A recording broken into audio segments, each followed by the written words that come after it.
All right. Hi, everyone. We are just letting folks into the webinar right now. If you would like to introduce yourself in the chat or say where you're from, we always love to see where folks are coming from for Calm, um, just like Shanti said in the chat. So we'll give folks a few minutes to get here. But in the meantime, we look forward to getting to know you a little bit.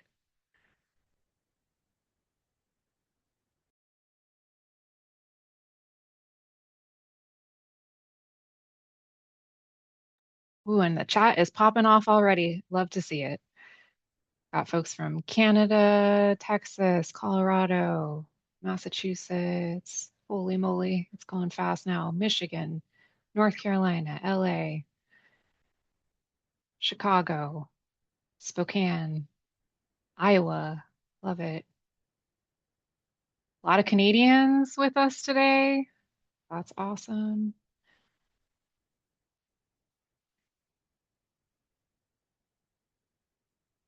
Oh, New Zealand, welcome. Kia ora. Long Beach, Roanoke, Virginia, Birmingham, Alabama. Ooh, San Diego right down the street from me. Texas, Seattle, Northern Kentucky. We have an amazing representation of folks here today with us. Hawaii,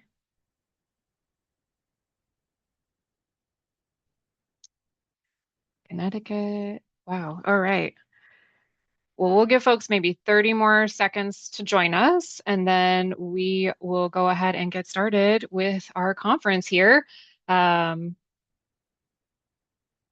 it's awesome to see so many folks in the chat, see some names that I recognize go by super fast. And this fast-paced chat is a fantastic introduction to what the chat is going to be like during this conference, which we'll talk about a little bit more. Philly, nice, go Birds.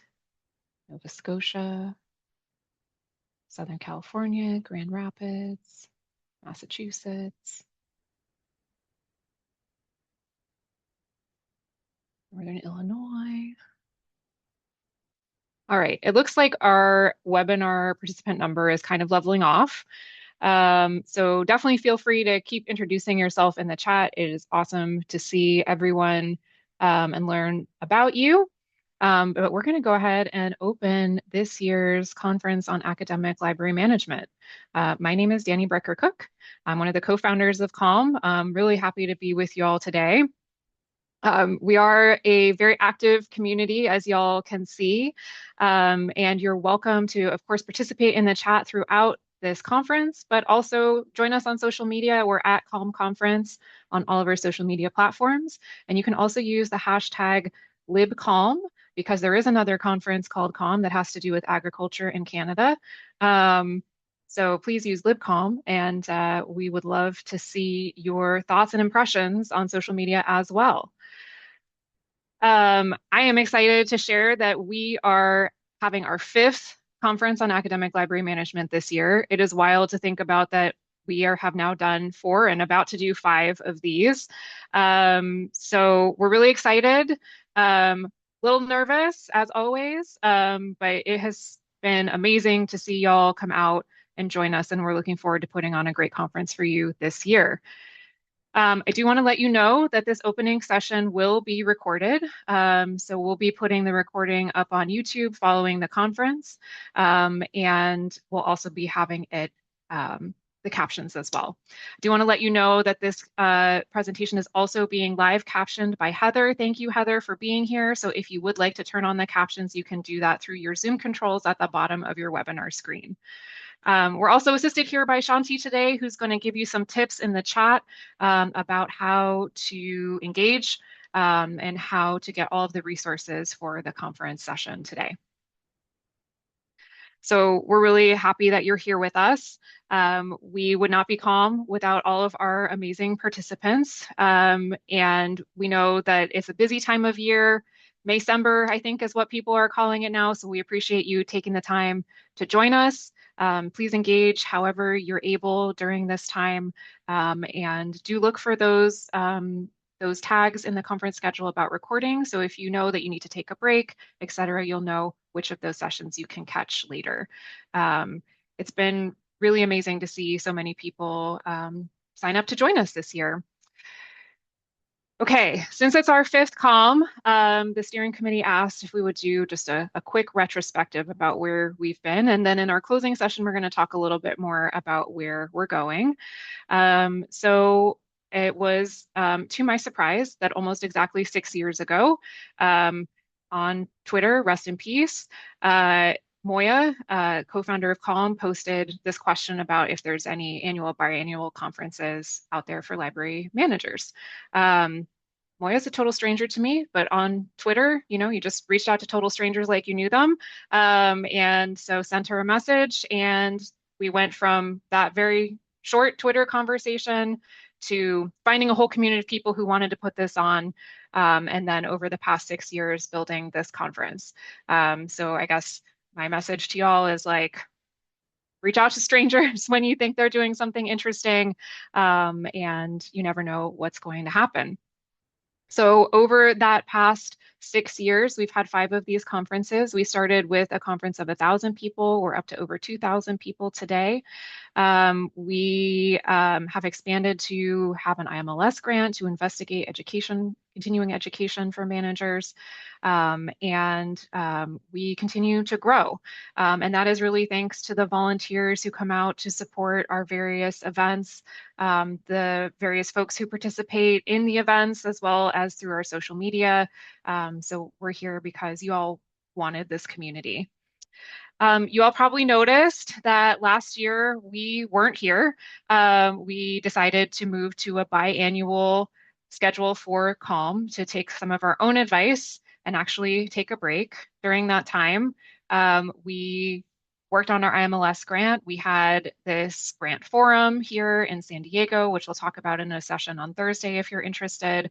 We wrote our white paper, and we took a break. And then I was also reflecting this morning just about like how much has happened over the past 6 years. We started in the middle of COVID, looking for connection among folks when we all were at home, feeling disconnected, or many of us were at home. And since that time, we've really come together as a group.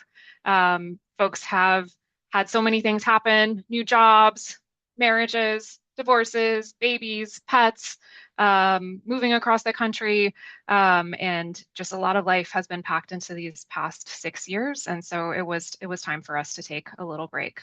But that is one of the beautiful things. And we're here again in a time of a lot going on. So again, encourage you to take care of yourself during the conference as well, but also hope you find the community that you're looking for. So I just want to say a little bit about the conference today. So we do have 2,000 people registered for the conference. It's our biggest CALM yet.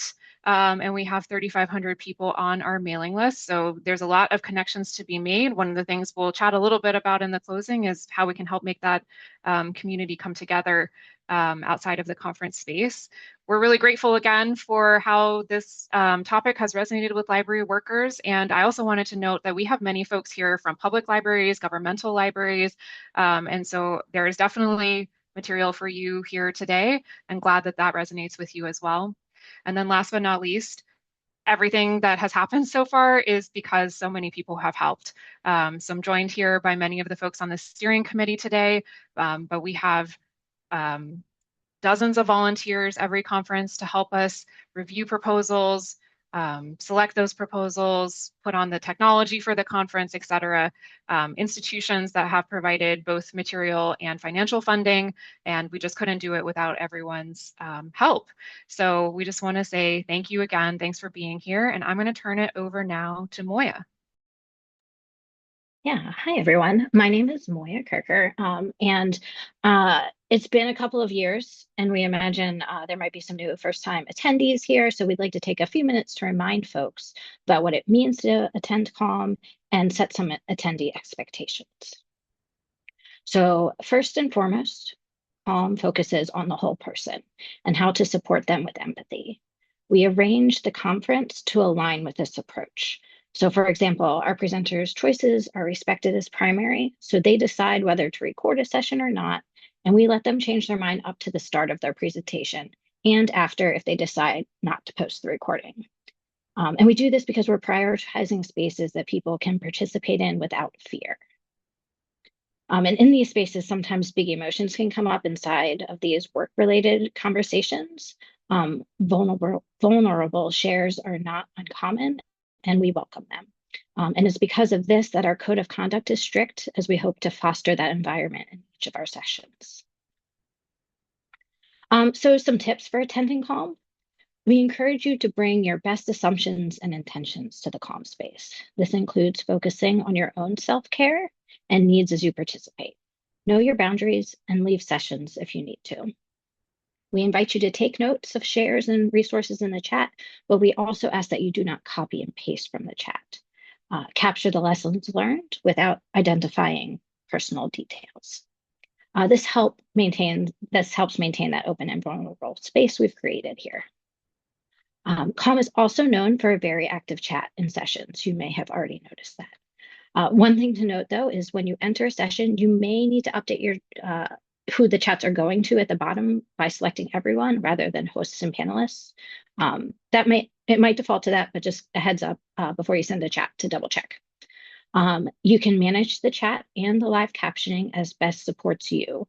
And there's going to be more on that in future slides. And it looks like Shanti is putting some information in the chat as well. We also have a tradition called Pets of Calm. We hope you enjoy that, and we'll share more details in a bit about how to participate. Finally, we encourage you to practice being flexible as things change. Presenters may change their mind about recording. They might become ill or need to cancel a presentation, and other unanticipated things may pop up over the next 3 days. As best you can, practice flexibility in this space.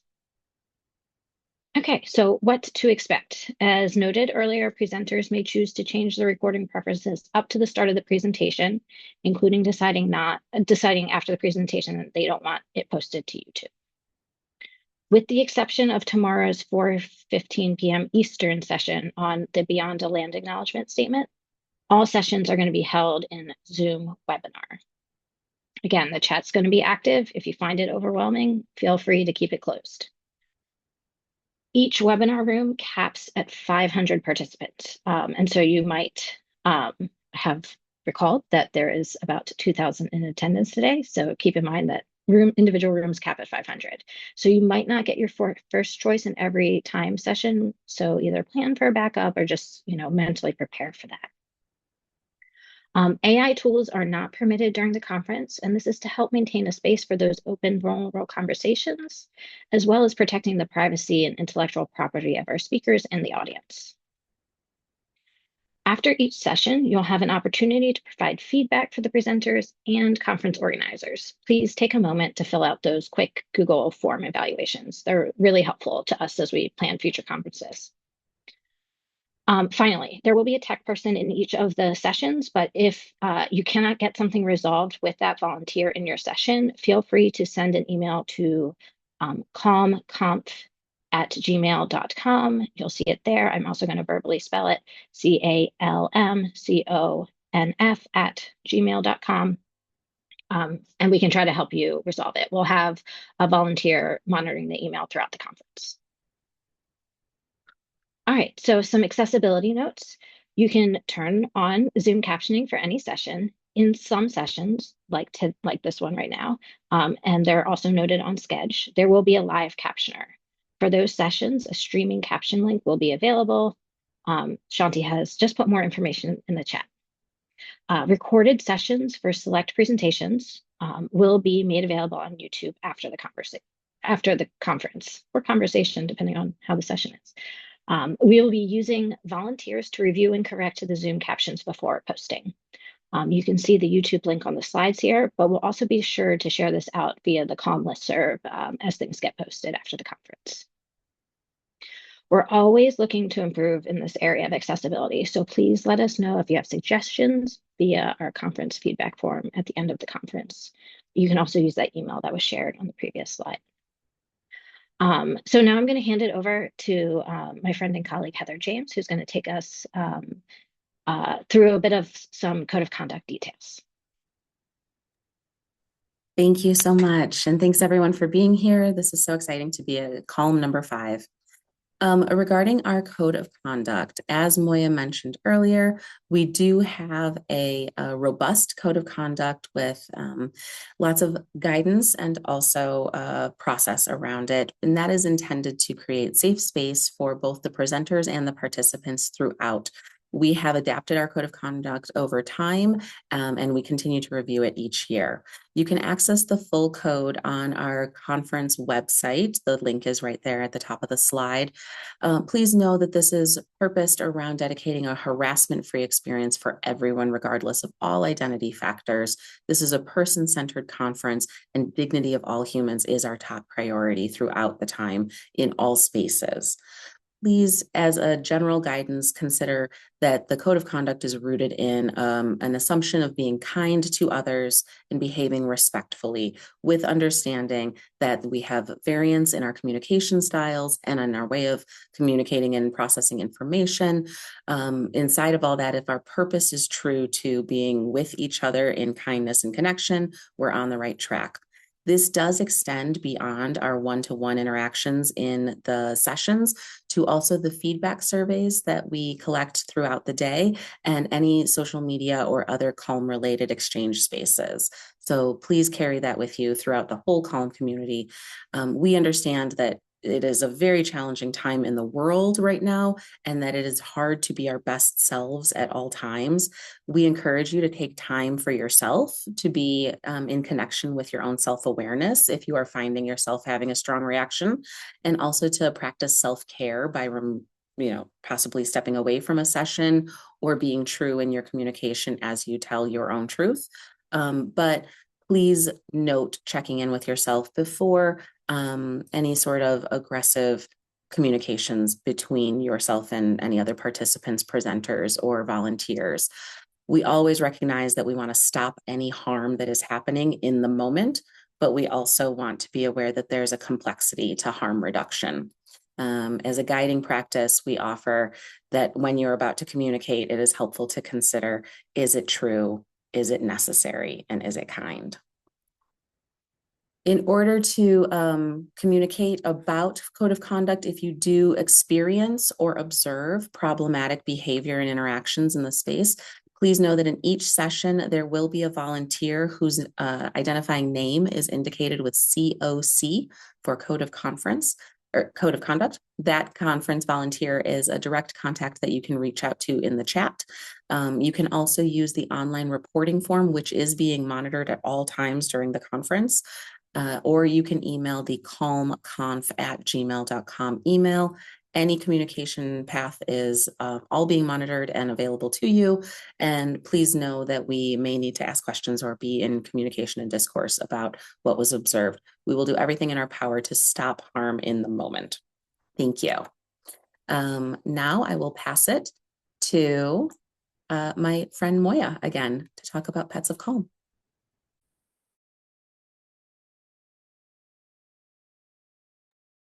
Okay, pets of calm. We love pets. Um, I'm just noticing there's a raccoon in one of these pictures, and that's funny.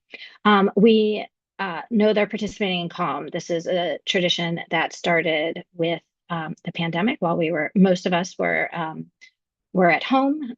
So please send us your photos to calmconf@gmail.com, and we'll highlight them in our closing session. Also, feel free to post them to the various social medias that you're on using Pets of Calm, and we can gather them that way as well.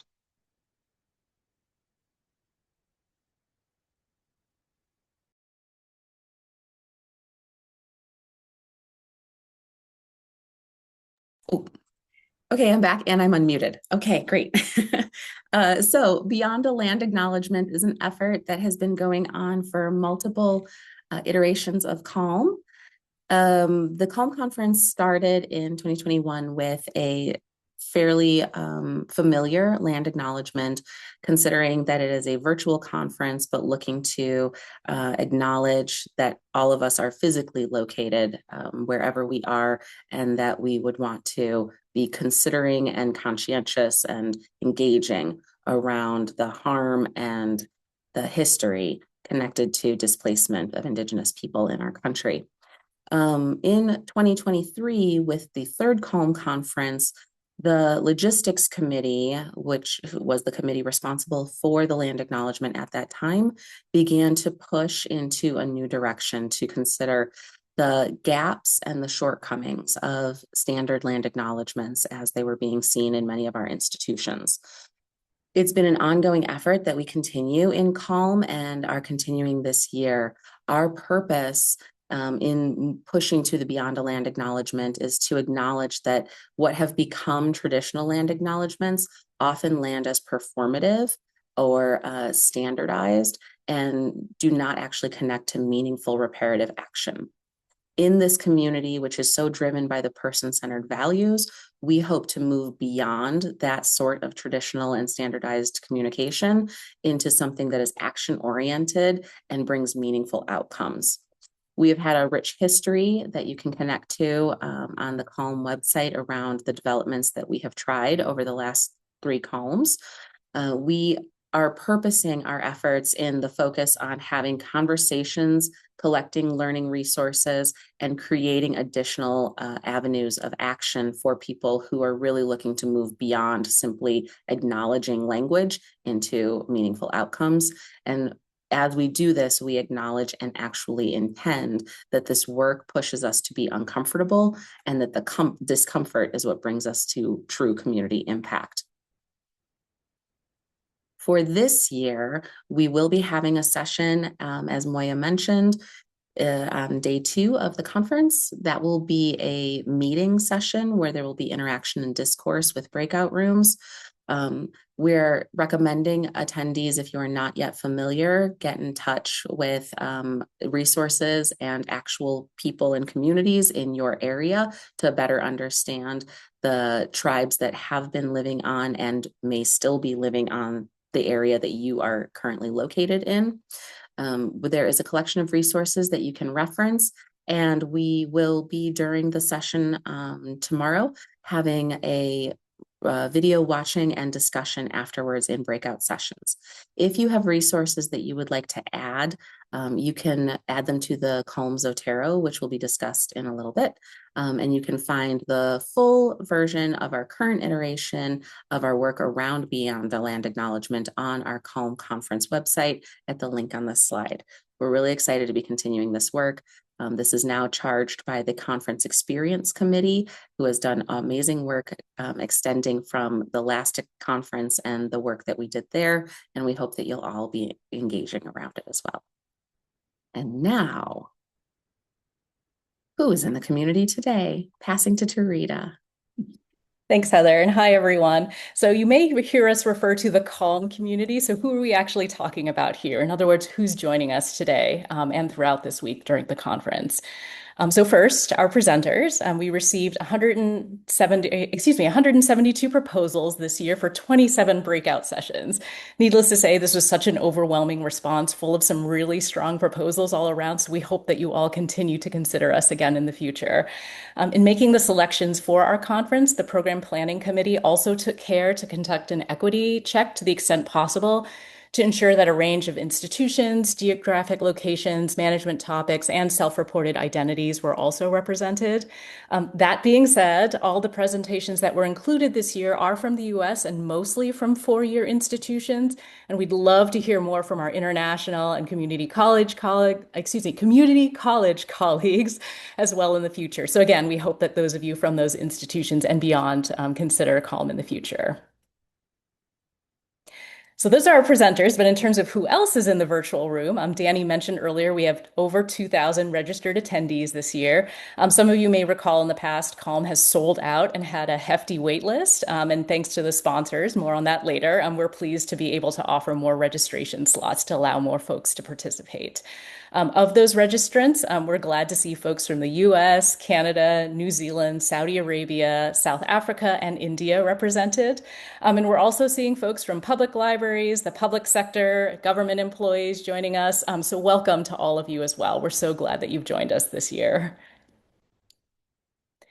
Yeah, and for those of you that aren't able to view the next few bar graphs on the screen, we've noted here that the majority of folks, so over 1,000, are joining us from public colleges and universities.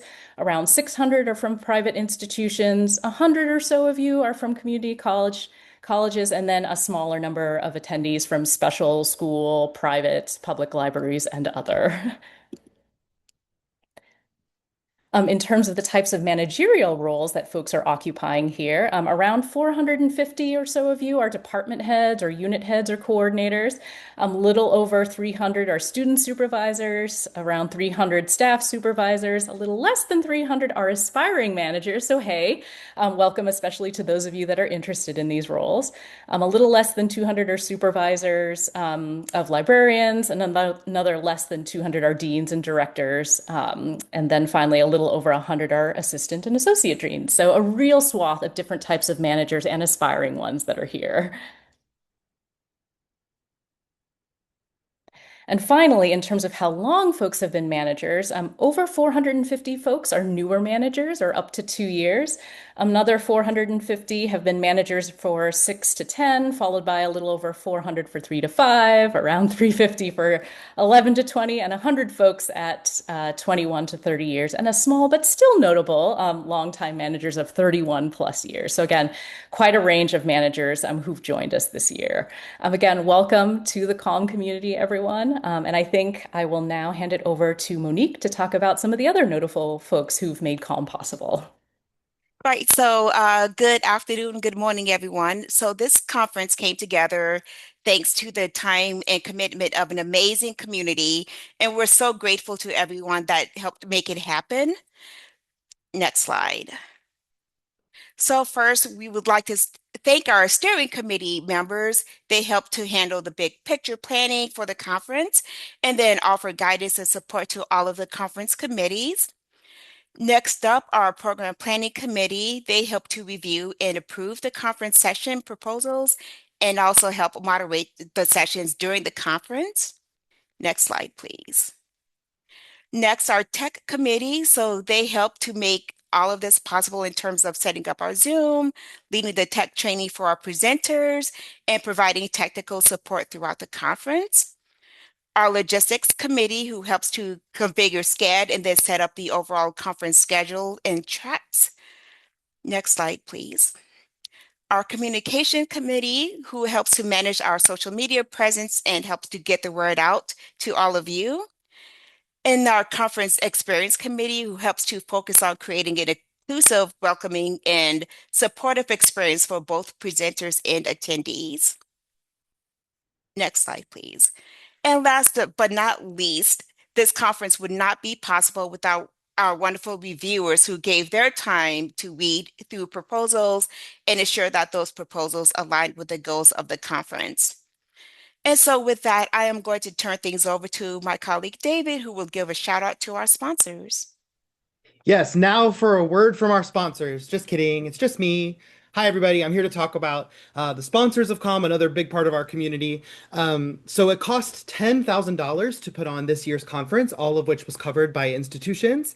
That comes out to about $5 an attendee, which allowed for some larger institutions, which might pay hundreds of dollars to register a single individual otherwise, to have 3 guaranteed registrations. And it makes it possible for those who may not have conference funding to attend and for us to keep this free for all of you. So I'm gonna, if you bear with me, I'm gonna thank some sponsors by name here. And we'll go first to the Medical University of South Carolina. If you could give them a round of applause, please. They're our sponsor for SCED this year. And we also have the University of Missouri, Kansas City, which was our Zoom sponsor this year. Hopefully members of the sponsored institutions are here seeing the wave of emojis. It's a lot. So thank you to UMKC. We also have our accessibility sponsor, which is the University of Nevada, Las Vegas. And finally, a large group of Keynote sponsors, MIT Libraries, Binghamton University Libraries, Duke University, Weber State, Xavier University of Louisiana, University of Wyoming, George Mason University, and the Massachusetts Commonwealth Consortium of Libraries and Public Higher Education Institutions. And then finally, we have to give a special shout out to the University of California, San Diego, who provides all the financial and administrative support for the conference and for CALM as an organization. Okay, I'm going to pass it back to Julie to give us a few reminders as we get going. I think I'm going to actually just jump in here real quick. So before we introduce our keynote, just a few final reminders. So again, we're on social media. Follow us on Instagram and Blue Sky. That's where some conversations will happen this week. We're also on LinkedIn and Discord. The Discord becomes active during our conference week, so definitely check that out. Our hashtag, as we mentioned earlier, LibCalm. There are some QR codes here for you, but we're going to put them in a more accessible format for you through an email at the end of the day as well. And then there are some in the chat for you from Shanti. And then finally, we do collect resources during the conference week. So if you see something recommended in a session, something that resonates with you, if there's something you'd like to add to our Beyond the Land acknowledgement work, you can join our Zotero group and add your resources directly there. All right. And then last thing, our presenter materials. Some of you may know OSF for meetings did shut down in December. Wah, wah. So this year we're sharing our slides and other presenter materials through a Google Drive that is open for viewing by everyone who's registered. So we have a link for that. It was in the email that was sent to you yesterday, but we'll be adding those materials as we receive them from presenters this week. Okay, I'm going to hand it over to Moya to introduce our opening keynote. Yes, thank you, Danny. So it's my pleasure to introduce our opening keynote titled Slow Management in a Fast World. All right, so Meredith Farkas, who uses she, her pronouns, is a faculty librarian at Portland Community College in Oregon. She's a perpetual beginner, a passionate union member, and a recovering workaholic. She has authored the blog Information Wants to Be Free since 2004. Her research interests include slow librarianship, time, leadership, reflective practice, disability justice, anti-racism, and collective care.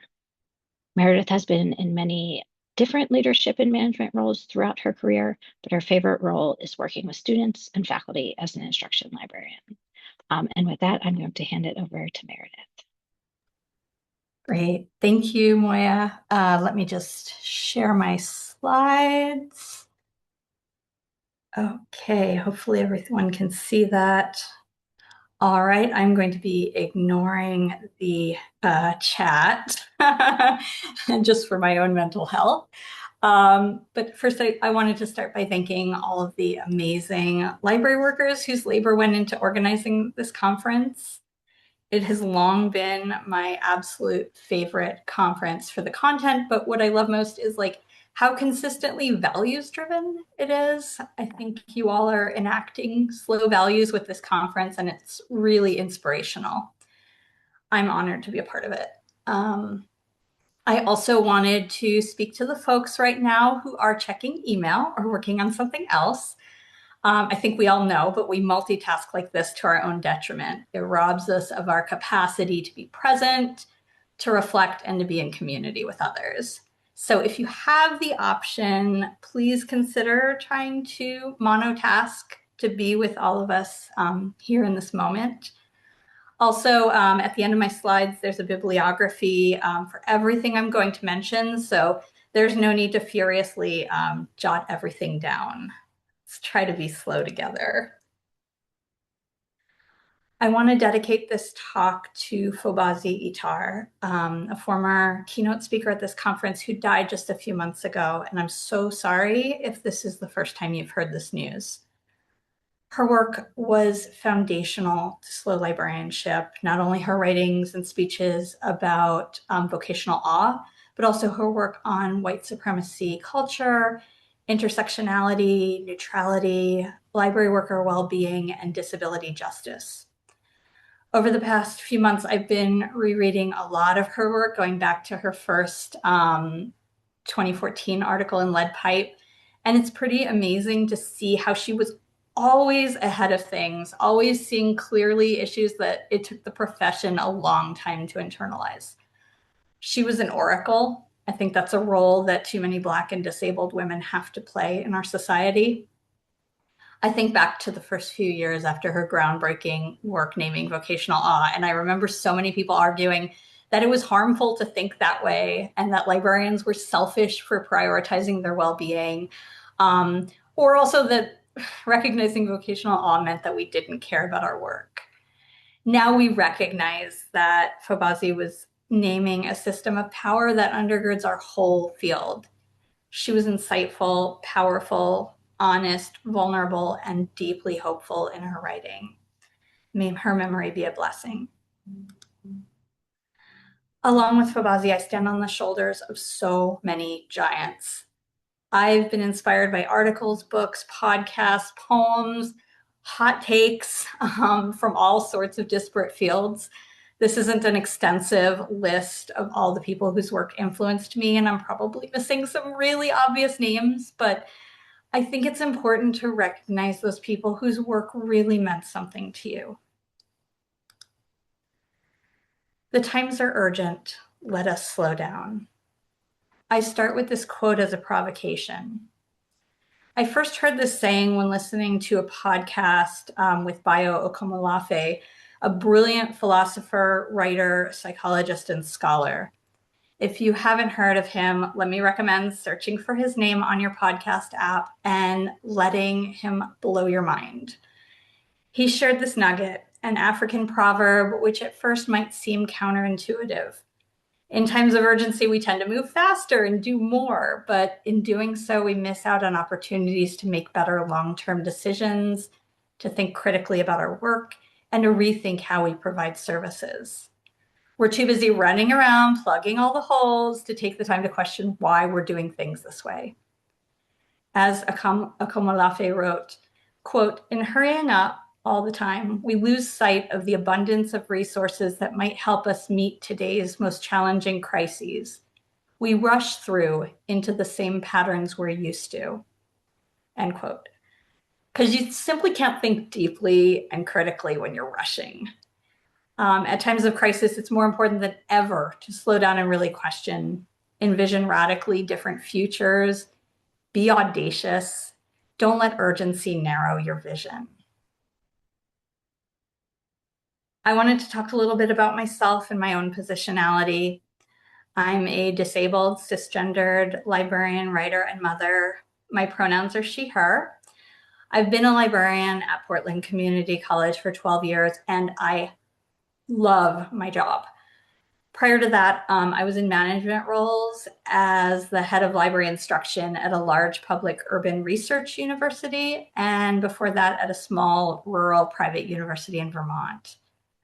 I've been writing the blog Information Wants to Be Free since 2004. In my previous career, I was a child and family therapist, working with mostly BIPOC families in South Florida. I wrote a column for American Libraries for 14 years. I'm a proud union member who came back to work in April after a 20-day strike. I'm a Jewish woman whose family on her father's side escaped pogroms in the Ukraine as refugees to the US, and I'm the daughter of an immigrant mother. I was born into significant privilege by virtue of the color of my skin and being middle class. I think it's helpful to remember that each of us carries a unique combination of identities, privileges, challenges, and limitations that shape our worldview. So I spent the first 15 years of my career really focused on professional achievement. I pretty much made librarianship like the core of my identity. It was my job and it was my hobby. All of my friends were librarians. I had next to no boundaries. My work bled seamlessly into my personal life. And I was rewarded for all of that by racking up awards and other forms of external recognition. And I'm sure that my career looked aspirational from the outside, but like with most people, what's visible is only part of the story. On the inside, I was the same messy, broken person I'd always been. The trauma that I'd held on to since childhood left me forever searching for external validation to feel worthy. And honestly, none of those accomplishments ever made me feel like I was enough. I live with multiple disabling conditions, and it took me ages to work through my own internalized ableism and seek accommodations, something I am still manifestly bad at. I'm also a recovering work addict. And for the longest time, I saw that as a good work ethic, just what I should be doing. Work addiction is tricky because it's one of the few socially acceptable addictions. We usually get positive recognition for overwork, even when the person who's overworking is unhealthily doing it in order to numb themselves. For most of us, our relationship with time is deeply broken, but it's hard to imagine another way is possible. Neoliberal time is the water in which we swim. In neoliberal time, work time is centered. Our bodily needs, the needs of our loved ones, our free time, all of that is expected to bend to work time. And that's obviously been made so much worse by having 24/7 connectivity to our jobs. One article I read by Leonardson and Jones found that 72.3% of library workers were expected to be connected to work while on vacation. Yikes. Does any of this sound familiar to you? You get sick and you try to calculate how many days you can afford to be out because of how much you need to do at work. Or you come back to work while you're still feeling sick or exhausted. You check work email on weekends, when you're on vacation, or first thing when you wake up in the morning, even though it makes you feel like crap. Even when you're not working, you think about how much you have to do at work.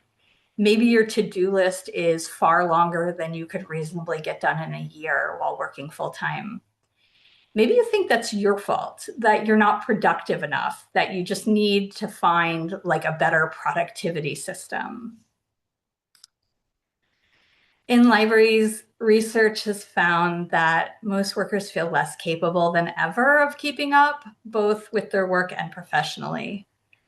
The pace of work has intensified. The scope of our jobs keeps growing, where we're expected to do or be expert in more things than ever. The workforce keeps getting leaner and leaner, yet somehow we're expected to add more services, hours, programs, classes, and the sense of urgency around our work keeps ramping up. There's never a sense of what doing enough would look like, even as our to-do lists grow far beyond what we could reasonably complete. So we let work bleed into our personal time, we overwork, and over time, that becomes the base expectation rather than the rare exception. And it's gotten to the point where doing one's job without overworking is characterized as quiet quitting. As journalist Stephen Poole wrote, our work has become an ambient factory from which there's no visible exit.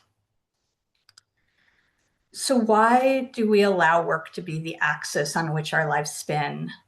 I think a big reason is the precarity that we feel in our jobs.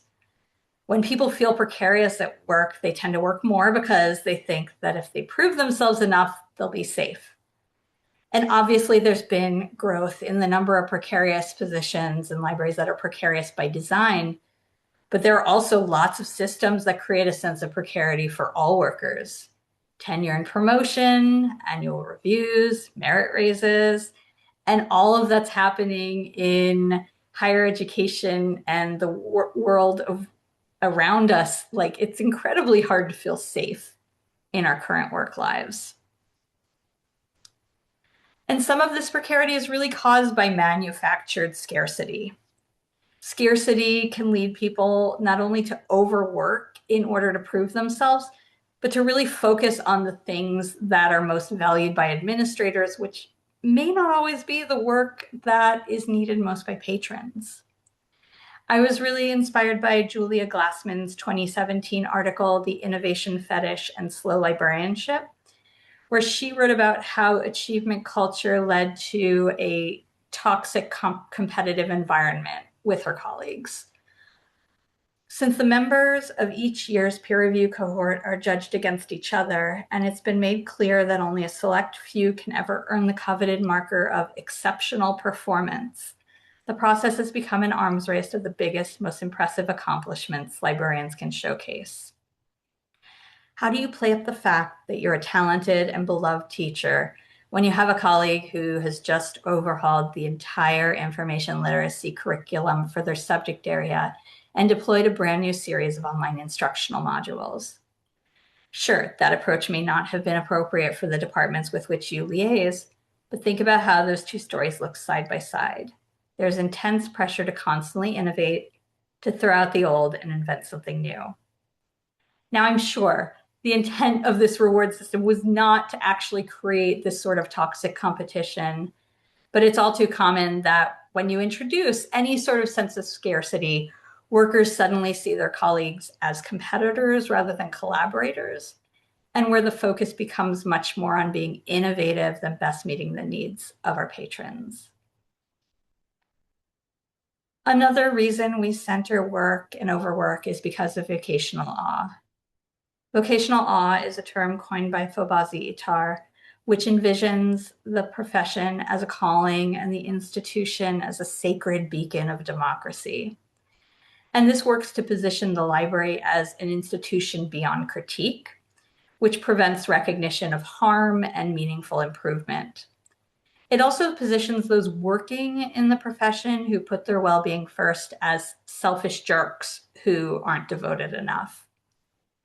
It's helped me to remind myself that no matter how much I worked, even if I literally worked every minute of every day and never slept, I still wouldn't be able to meet every unmet need of my community. We can't do everything, but it's vocational awe that lead people to put their work ahead of themselves, because not doing so would make them feel like they're a terrible person. We also live in a time of constant overlapping crises in libraries. I was talking about urgency before. I can't even count the number of times someone in my library has said, "Oh, well, we'll do X when things settle down." But I swear I've been hearing that for probably the past decade. Upheaval and change is the norm now, yet some administrators use crisis narratives as an excuse to encourage overwork. You know, we need to band together to get through this unprecedented time. How many times have we heard that? And then there's another crisis and another, and there's always some new reason to overwork, as if it's a temporary blip and not the norm. Finally, we live in what I call an achievement culture. I've also sometimes called this neoliberal time, sort of as in contrast to slow time.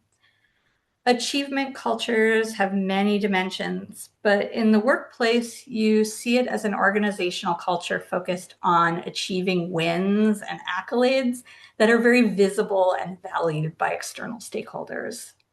In schools, of course, it's about getting the best achievement test scores. In workplaces, it's often about doing innovative and cool, award-winning work. It often becomes more about staying busy and doing cool new things than it is about making sure we're doing the best and most meaningful work. Just like capitalism that it's based on, the focus is always on growth and doing more. There's never a sense of what doing enough might look like, or even like that we ever could be doing enough. And while research has shown that usually the reward for hard work is more work, it's all based on the notion that if we do enough and prove ourselves enough, we will be rewarded. So for those of us who've bought into this idea of achievement culture and meritocracy, we start to feel like that instead of running towards something, we're just running on a treadmill that's going nowhere. Feels like that sense of accomplishment or worthiness that should come from all of this is just beyond our reach. So why do we keep running? I think it's because of persistent messages in our lives that we're not enough. People who've experienced trauma or oppression are particularly vulnerable to those messages, but our whole economy is designed around convincing people that they need to be better. And along with these persistent messages about our work is the meritocratic promise that if we do more, if we achieve more, if we buy more, we'll somehow be made whole. So you can't enjoy the present because you're always striving towards another goal and you think, oh, when I reach that thing, my life's going to be better. But after that, there's another project and another goal and another and another. And the goalposts keep moving, but you just keep running on that treadmill thinking that a time's going to come when you feel whole and fulfilled. But I think that if you're looking for fulfillment through external validation, you're never going to find it. And while it may seem like all of this overworking would benefit your employer, anyone running on a treadmill is eventually going to burn out. And the cost of burnout to the organization is incalculable. So I started writing about the problems with achievement culture in 2019 when nearly everything written on the subject was positive. But in recent years, I think we've seen more critiques and backlash. Maybe that hyper focus on achievement and tying that to a person's worth as a human being has led to a generation of anxious and depressed young people. Maybe making employees feel like they're never doing enough is a recipe for burnout. Between 2019 and 2023, there were almost 3 times the number of articles in the library literature on burnout than there were in the 5 years previous. I think that sends a pretty potent message. The achievement culture that Julia Glassman described created a terrible environment of competition. But what's more, it isolated people from each other. Capitalism wants workers to compete with one another, and the false scarcity and phony hierarchies in our organizations help keep people from seeing their common struggle. And if we're isolated, we'll feel vulnerable, we'll grind harder, we'll focus on achieving things rather than building relationships, which really, when you think about it, is the true heart of our work as librarians. And when we treat relationships as transactional, merely a means to an end, we never build the deep connections that are required for truly knowing and supporting and being part of a community. And eventually, all of that individualistic grinding leads to burnout, which has a tremendous cost to the individual and the organization. In scarcity environments where people feel precarious, there's a tendency to view one's colleagues as threats or competitors. I worked at a place like that, and I was constantly walking a tightrope. It was exhausting. Katrina Davis Kendrick has documented toxic work environments in her research, and it's very much worth checking out her research and her talks. She's demonstrated that while BIPOC librarians experience abuse and neglect at far greater frequency and severity than do white librarians, because difference is seen, I think, in toxic organizations as a liability. People feel like they can't show up as their authentic selves, whether that means acknowledging your needs as a parent or a caregiver, asking for accommodations as a person with disabilities, or speaking up when you have a divergent opinion. And when people feel like they can't bring their full, amazing, brilliant selves to work, we lose out on valuable perspectives that would make the organization better. And all of this often leads workers to burnout, which is corrosive to the individual and the organization. The way achievement, culture, and capitalism or neoliberalism win is by positioning themselves as inevitable. This inevitability has been written about for over a century. I think the most insidious thing about capitalism is how inevitable it seems. In 1904, Max Weber wrote that, quote, "The capitalistic economy of the present day is an immense cosmos into which the individual is born, and which presents itself to him, at least as an individual, as an unalterable order of things in which he must live," end quote. I think we regain our sense of agency and a sense of possibility when we imagine other ways of being. Rua Benjamin's brilliant book, Imagination, a Manifesto, describes how bad ideas and bad people remain in power by stifling the collective imagination. She writes, "The most effective means to refute the prevailing ideologies is to do so collectively, crafting new stories, images, ways of interacting, and investments in those who've been denigrated and discarded."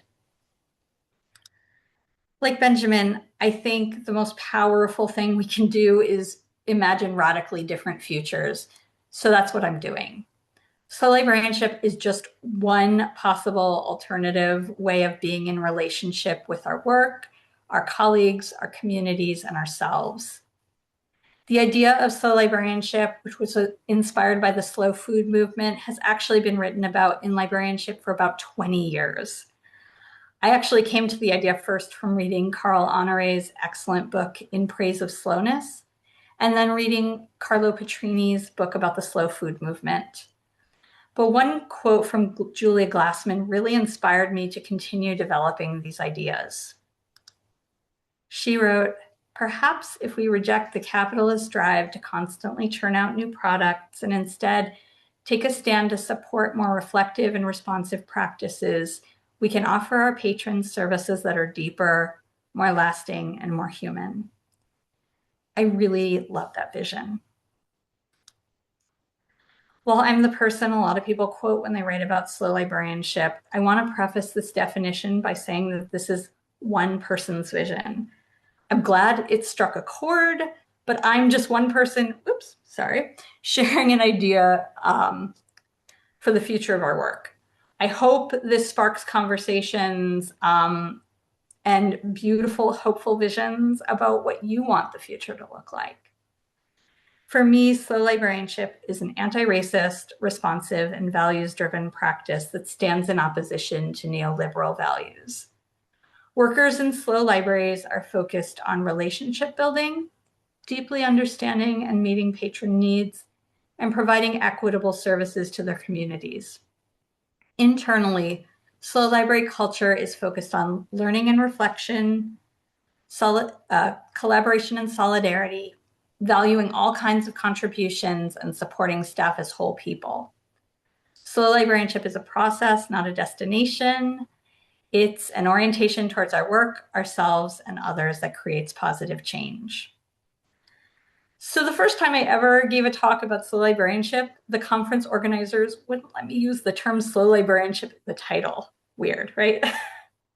In my first keynote, when I talked about slow librarianship, I was accused by an attendee of encouraging mediocrity and representing everything that's wrong with our country. I want to be clear that I don't see the opposite of achievement culture as not caring about our work or embracing mediocrity. The opposite of achievement culture is slowing down to think about why we're doing what we're doing so that we can do our best work. The opposite of achievement culture is not being driven by fear and scarcity or a desire for external recognition, and instead being driven by our values and the authentic needs of our patrons, as well as our own needs as human beings. So the economist W. Edwards Deming once wrote that 94% of an organization's problems and possibilities for change belong to the system. So that's processes, management, environment, and culture rather than individual employee change. While there are things we can and must do as individuals to redefine our personal relationship with work and build a reflective practice, I think a lot of the slow librarianship work requires change at a systems level. So I want to focus the rest of my talk on what managers can do to help foster slow librarianship. Obviously, every manager faces different organizational cultures, challenges, and needs. So some of these might not apply or might not be possible in your current context, but I hope they'll inspire you to consider the places where you might be able to foster change in the future. The very first thing I'd recommend is to remove a sense of urgency or emergency from your culture. Tima Oken's description of the characteristics of white supremacy culture lists a sense of urgency as one of the key characteristics. That sense of urgency puts getting things done over inclusiveness, thoughtfulness, and relationships. Leonardson Jones wrote about a study that actually found greater urgency in the university than the factory, which is incredibly depressing and surprises me not at all. So much of the urgency we feel in our work is self-imposed or imposed from above. And I say this as a sort of person who, prior to getting really sick, never missed a deadline. Seriously. And when I led projects that had specific deadlines and people on the team didn't get their work done, I'd often bug them about it or even just do the work myself. I'm sure I was incredibly insufferable. And I hated being in that situation. So at one point, I just decided to stop, and the world didn't end. What a surprise.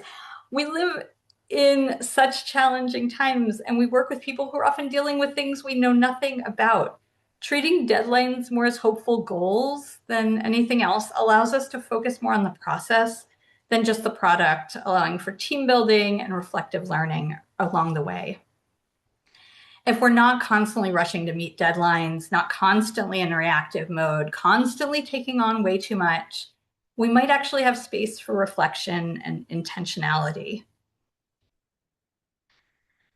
I've always considered myself a fairly reflective person, but when I really began to intentionally slow down and build a reflective practice, I realized how much of my time was spent on autopilot, just getting things done without really thinking about them, or task switching, which is ruinous to deep thinking. We can't see the big picture, can't prioritize, can't question how we're currently doing things, and can't make solid decisions if we don't have the time and energy to reflect. Letting go of urgency culture will help for sure, but you still won't be able to reflect if you don't have enough time. It can't be seen as a nice to do thing that will fall off your calendar when you get busy. So normalize blocking off reflection time on your calendar after teaching a class, after meetings, finishing important tasks, or at the beginning and end of each week. Normalize making time for reflection in meetings and as part of a project's life cycle. Normalize reflecting together on our work. Normalize learning together. Normalize starting from a place of curiosity and asking questions. We want to build a culture where people feel encouraged to ask big questions because that's how we grow as an organization. More than anything, slow librarianship is deeply values-driven. That means not only ensuring that what we do is consistent with our values, but that library workers really connect around their values. Libraries should be actively having conversations about what they value as an organization and how closely their policies, resources, and services are in line with those values. One of my favorite pieces in the library literature is Baharak Youssefi's On the Disparity Between What We Say and What We Do in Libraries, in which she writes that it is important to probe and problematize our progressive professional rhetoric by looking at what we actually do. I think we should find and interrogate those places where what we're doing is really in conflict with our values, such as, say, giving money to companies that act as data brokers for ICE. We need to contend with those places of contradiction. And when new ideas or technologies come along, like generative AI, we need to have conversations about what sort of values we would be normalizing if we adopted them, because values are made to be lived. There's also something powerful about talking about our values. It connects us strongly to why we do what we do. It helps build a sense of connection and community. And we also need to interrogate how library and its values function to support white supremacy culture. Tima Oken's white supremacy culture document can be a great starting off point for organizations looking to identify and dismantle white supremacy culture in their organization. I'm sure you've seen some of these characteristics listed in your own institution. I've never worked at a single job that doesn't exhibit some of these characteristics, if not all of them. They're so clearly tied to achievement culture, capitalism, and individualism that it's no surprise we've all internalized them. I found it both helpful and very disturbing to see how many of these I used to personally exemplify in my own work. And it led me to combat assumptions and behaviors of myself that contributed to white supremacy culture in my organization. And the next step, once we can see behind that curtain, is to dismantle the structures that oppress, that exclude, and that create inequities. So when I talk about prioritizing relationship building, I mean both with our colleagues within the library and outside of it with our communities. And I think this is often very much in conflict with our productivity culture, which sees relationship building as wasted time. We all know that there's value in not spending every waking moment moving the needle forward on projects. The time I might spend talking to a colleague may not look like work, but it often leads to learning, decreased stress, and improved work culture. Time spent visiting with other campus or community groups may not be directly related to a specific project, but it probably results in learning more about your community and how to serve it better. It may even lead to partnerships. The more our relationships are with colleagues and others in the community are transactional, the less likely they'll be to bear valuable fruit.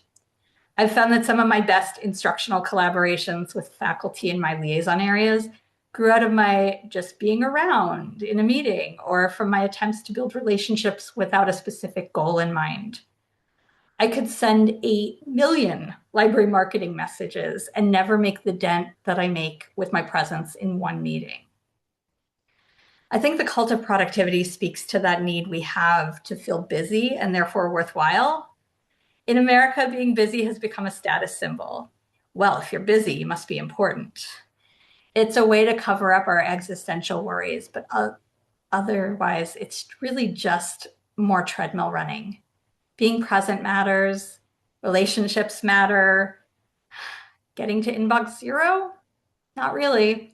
And it hurts me to say that as somebody who has used cleaning out my inbox as a way to feel in control over some part of my life. This one probably feels the most daunting to us. There are structures in many institutions that foster scarcity mindsets, that make workers feel precarious, or that create divisions and silos. Things like promotion and tenure, how merit raises are determined, perhaps divisions between those in roles deemed professional and paraprofessional. I'm sure you can think of structures at your institution that make people feel competitive with their colleagues or territorial or that foster siloing. And of course, there are going to be structures that you can't fully change, but there are often ways to chip away at the edges to mitigate harm or to make a process less isolating. For example, you probably can't completely get rid of promotion and tenure, but you may be able to make changes to the criteria or create structures within the process to support library workers, like pairing people up with a tenured mentor or developing a peer support program.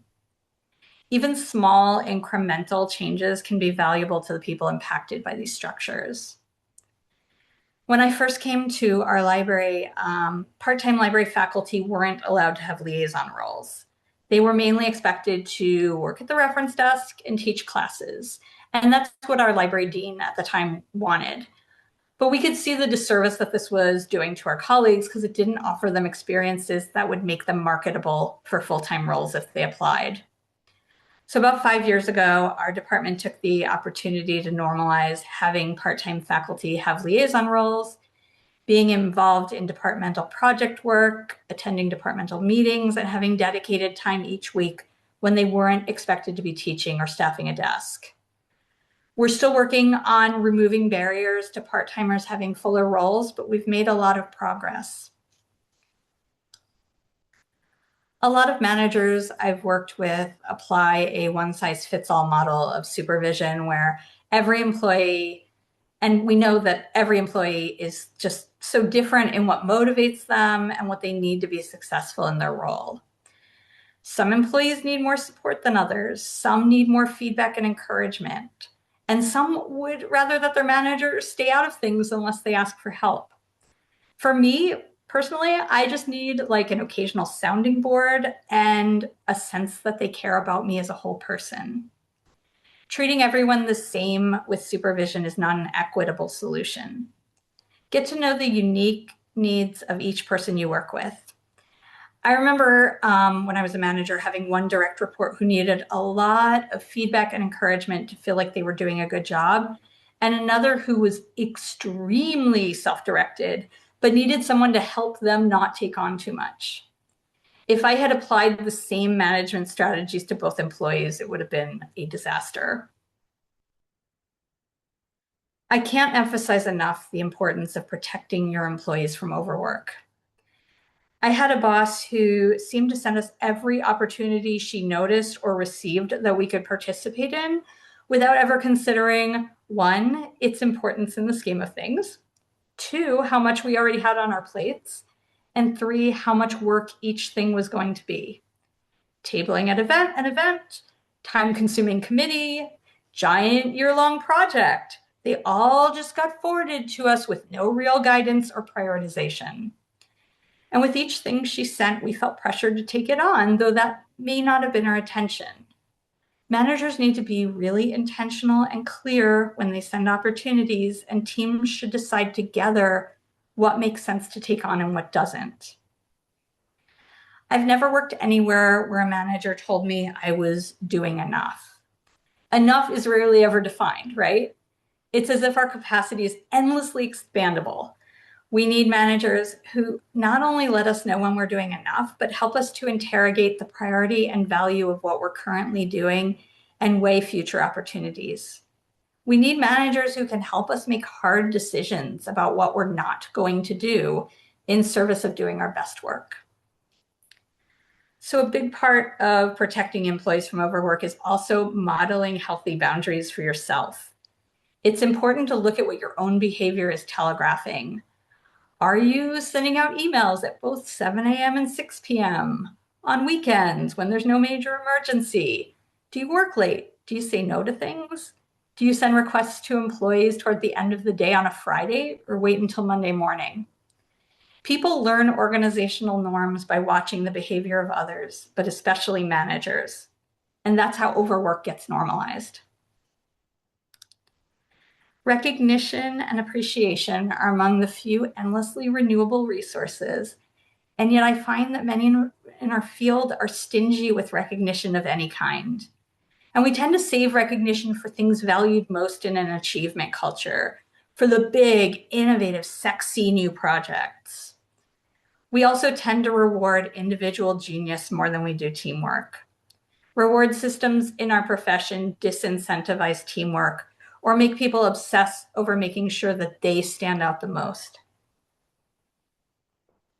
We need to change our recognition and reward systems to also reward being a great team member, to reward those who help others to shine.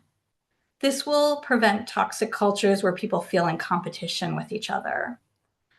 Also, we need to not only reward the creation of the hot, new, sexy things, but also the maintenance and improvement of existing valued services.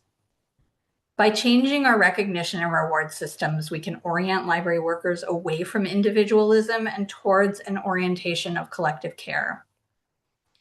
And by recognition, I don't mean an award or a plaque or a certificate, at least not all the time. Sometimes just calling out people's contributions in a meeting or sending them an appreciative email can make all the difference. When you feel appreciated, your motivation increases. When I started my job 12 years ago, I had a colleague who was effusive and constantly thanking people for things when they'd send emails about project updates or even meeting notes. And it really changed how I show appreciation. It isn't hard for me to look around and find something that a colleague did that I appreciate, and I'm going to call that out. One thing I struggled with a lot when I started slowing down was essentially survivor's guilt. There was a group of us at work who were all known for overworking quite a bit, and suddenly I felt like I wasn't in solidarity with them because I wasn't overworking.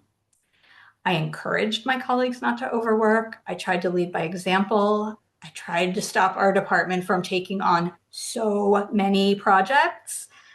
But ultimately, I had to tell myself that it wasn't disloyal to stop overworking, though occasionally I do still feel some residual guilt. Everyone's going to come to slowness at their own pace because so much of slowing down requires internal self-work. Some people aren't going to feel safe slowing down because they've worked in precarious jobs or at toxic workplaces. Some people are really immersed in vocational awe and the way it makes them feel to overwork for their patrons. Some people are addicted to chasing the gold star because they don't feel like they're enough. even for those not carrying those burdens, we can get into the habit of rushing, of focusing more on getting things off our to-do list than doing meaningful work, of not reflecting, of not taking the time to build relationships. It takes time and a whole lot of willpower to build these new habits. Some of the self-work that's been most important to me has been uncoupling my sense of self-worth from my work, embracing the notion that I'm enough just as I am, embracing my limitations and spoon theory, also my lack of control, building a reflective practice, interrogating how I uphold white supremacy culture, being in solidarity with my fellow workers, and as I said before, recognizing that no matter how hard and how much I work, there will still be unmet needs. And at the same time, you as a manager are probably doing your own self-work to counter the things that stop you from slowing down. In my experience, this work is very one step forward, two steps back. Know that you're likely going to backslide and give yourself grace for that. We're fighting our neoliberal, capitalist, white supremacist programming. It is not easy work, but I've found it deeply satisfying to look back and see the progress I've made. I'm more proud of the work I do now. It is far less sexy, less innovative, and less visible to others, but I know that it's focused on what's most valuable to our students and faculty. And know that any step you take towards slowness, no matter how small in the grand scheme of things, is a step in the right direction. It doesn't need to be perfect, and the most meaningful changes will likely be slow and incremental. But in moving towards slowness, you're joining a community of library workers who believe that a radically better future is possible. Thank you so much for being here. And yeah, I would love to take questions. Also, just know, like when you do look at my slides later, there is a very long 4-page bibliography of stuff that you might be interested in reading if you want to explore this topic more. All right, thank you. Well, Meredith, thank you so much. Hopefully you're seeing all those hearts and applauding hands. And just to share with you, the chat was really popping off as it does.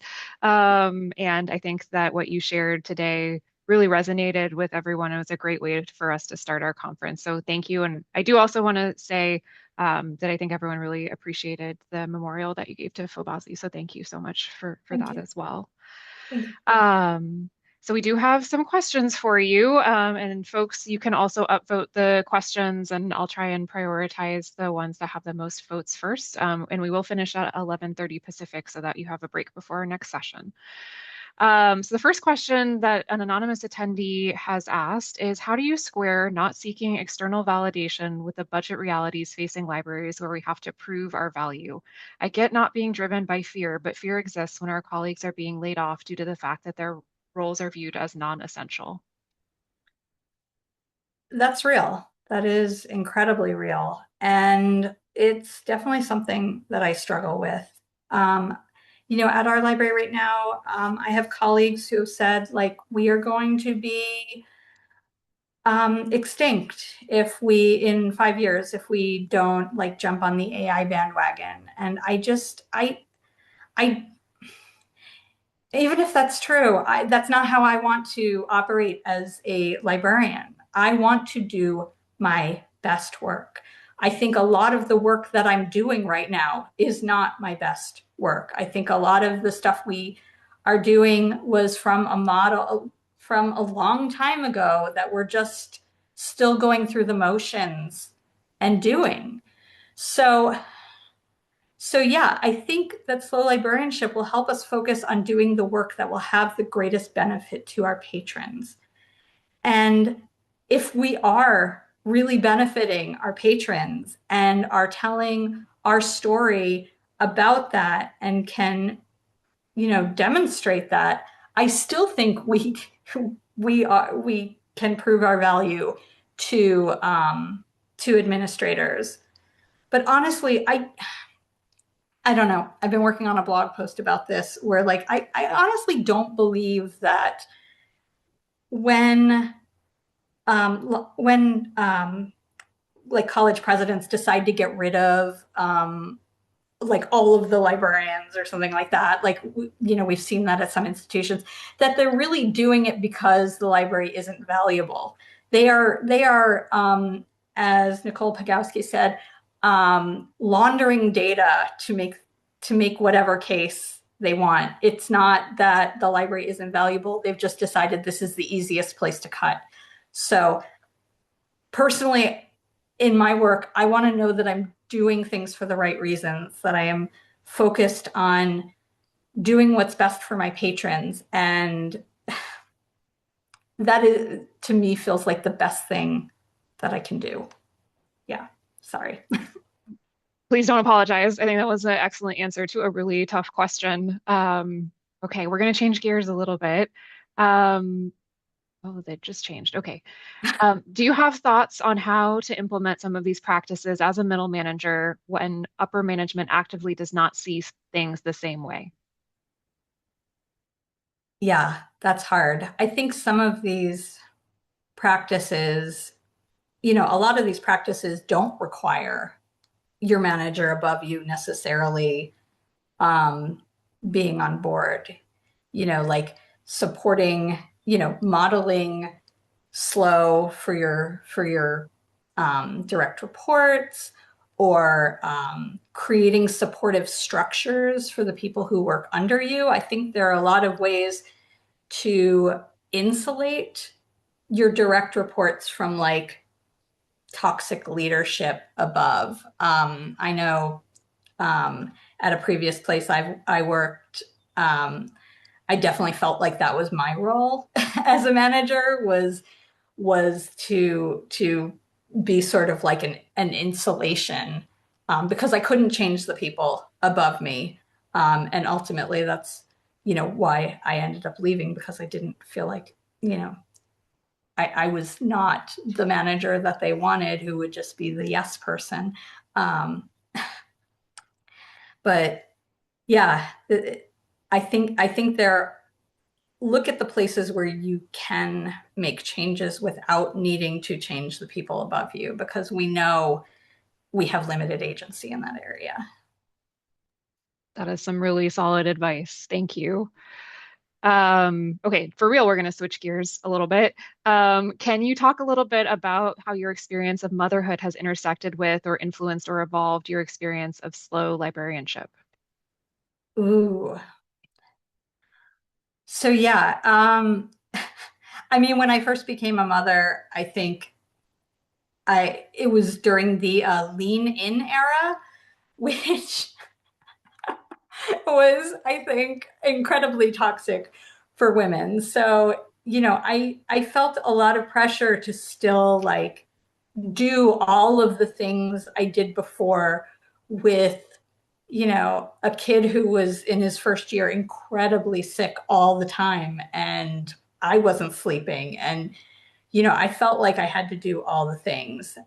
I think parenthood has made me, and also developing multiple disabling illnesses, has really helped me recognize like that limitations are actually not a bad thing, and recognizing them and embracing them can actually help you to live a much more like fulfilling life. Like, I don't try to push myself beyond what I can reasonably do. I don't feel guilt for not being able to do all the things that I used to do as a super healthy, you know, non-parent. Like, and also I think it helped me recognize how little control I really had. Like, I was definitely one of those people like white knuckling life. And you have a kid, and or you get sick, or you have a loved one that you suddenly have to be a caregiver to, and everything blows up, and you realize that there's so much that's out of your control. And maybe that's okay. Maybe that's how life works. And I think the more we try to white knuckle it, the more we try to be in control, the more like miserable life is. And it's kind of like surrendering to the realities of the world and the fact that we're very interdependent, that actually feels a lot better. That was a really meaningful answer, and I'll just share from the chat that folks really appreciate as well, how you've expanded that thinking to caregiving and disability as well. Okay, I think we have time for maybe two more questions. What thoughts do you have about supervisor availability when off the clock? If perhaps not an emergency in the life-threatening sense, but a service need comes up and an employee has a question, should supervisors have a boundary that says no contact when off the clock? I'd say yes. You know, I think the more, unless something, yeah, obviously there are things that are emergencies that, like, you know, a pipe burst in the library, you're going to want to know about that probably. But there are so many things that, yes, somebody might want advice on, and in that moment, and you can't always be there. Like, no matter what, you have a life. Everybody has a life. I think we have to set those boundaries. And I think there are two good things about setting that boundary. One, you are modeling that, you're modeling good boundaries for them as well. So they don't feel like they have to always be available to answer questions from students or faculty or whatever. But also, I think you're empowering them to make decisions. You're saying, I trust you enough to make decisions in these situations on your own. Like, you don't always have to come to me about every single thing. That's a great point, that there's an empowering piece to that too, for Yeah. sure. Okay, it looks like our next question is about how slow librarianship looks at different parts of your career. Do you think that slow librarianship is a concept that hits more with those of us who are mid or fourth quarter of our career? It's kind of hard to see new librarians starting slow. Well, I remember years and years ago, there was this great Twitter post from somebody, I cannot remember who, it wasn't a librarian, but it said, the pace you set is the pace they'll expect. And I thought that was really impressive. I think those of us who are millennials and Gen X really came to thinking about labor issues later.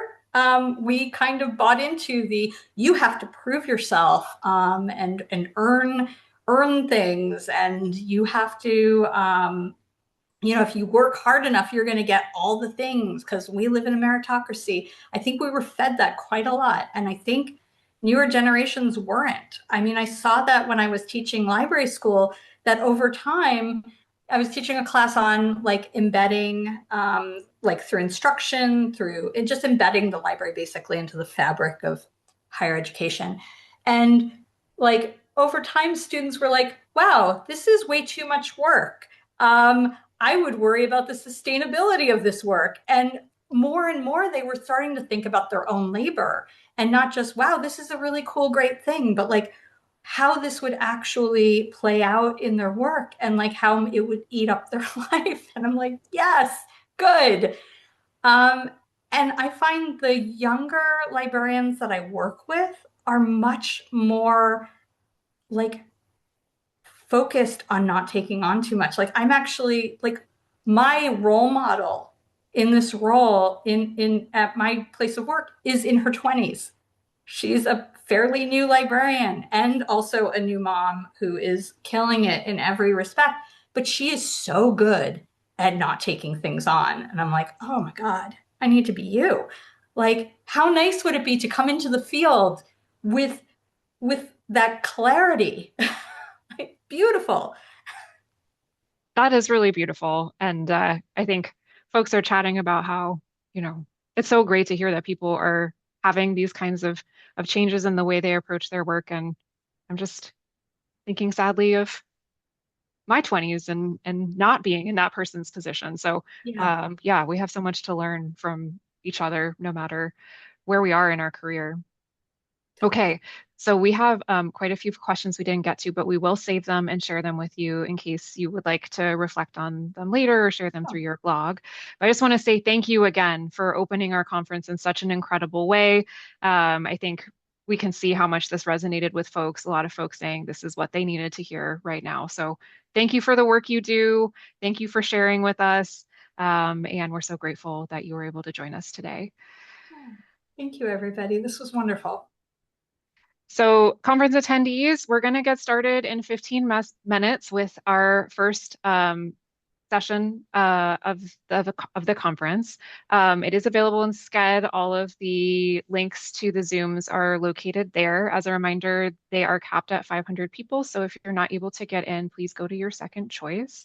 You are also able to change your time zone on the Sched. It's on the right-hand side of the schedule. So if you need to change it to Pacific time like me, you can do that. I'm not sure if it's sticky or not, so you may have to do that every time you look at the schedule, but hopefully that will help. All right. Well, we look forward to seeing you in the rest of our conference sessions. Thank you again, Meredith. And yeah, have a great calm.